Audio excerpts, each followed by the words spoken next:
မလိုက်ပြောမလားပြောအန်တီတိတ်ကြိုက်တယ်လို့ပြောမလားပြောနော်အန်တီတိတ်ကြိုက်တယ်လို့နော်သမီးလေးကိုကြိုက်တယ်လို့မမေနဲ့တိုင်ပြောမယ်လို့ပြောမမေနဲ့တိုင်ပြောလိုက်နော်မမေနဲ့တိုင်ပြောလိုက်နော်သမီးနော်မပြေမောက်စားသိထားတာကြာနေမမေနဲ့တိုင်ပြောလိုက်နော်မမေနဲ့တိုင်ပြောလိုက်နော်အန်တီတိတ်ကြိုက်တယ်လို့နော်အန်တီတိတ်ကြိုက်တယ်လို့မမေနဲ့တိုင်ပြောလိုက်နော်နော်မမေနဲ့တိုင်ပြောလိုက်နော်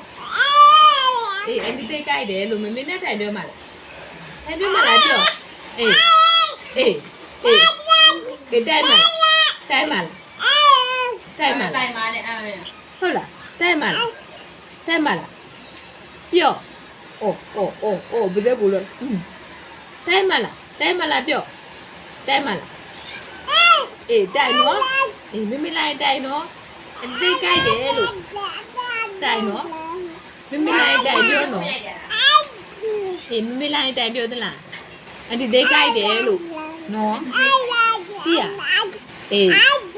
မမေလိုက်တိုင်ပြောအန်တီကြိုက်တယ်လို့သမီးလက်ကိုလို့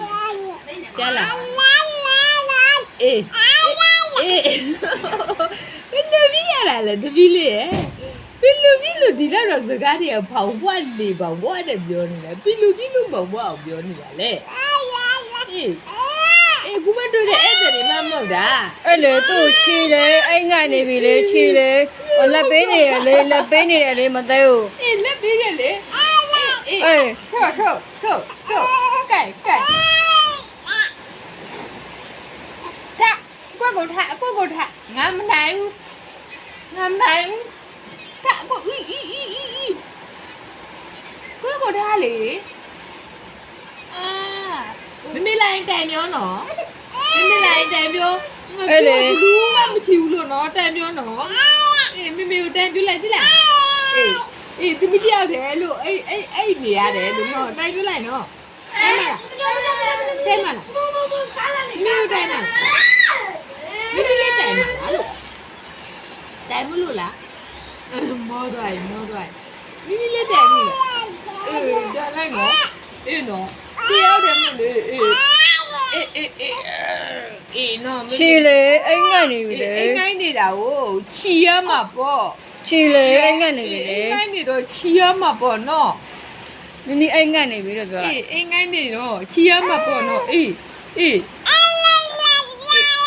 မမေလိုက်တိုင်လိုက်နော်မမေလိုက်တိုင်လိုက်နော်သူဘလူးမကြည့်ဘူးလို့အမေကိုခံထားတယ်လို့အငုခံထားတယ်လို့နော်ပြောနော်မမေကိုပြောလိုက်သလားအငုခံထားတယ်လို့ဘသူမှမချီကြဘူးလို့၄-၅ ယောက်တောင်ရှိတာလို့နော်အငုခံထားတယ်လို့ဘသူမှမချီဘူးလို့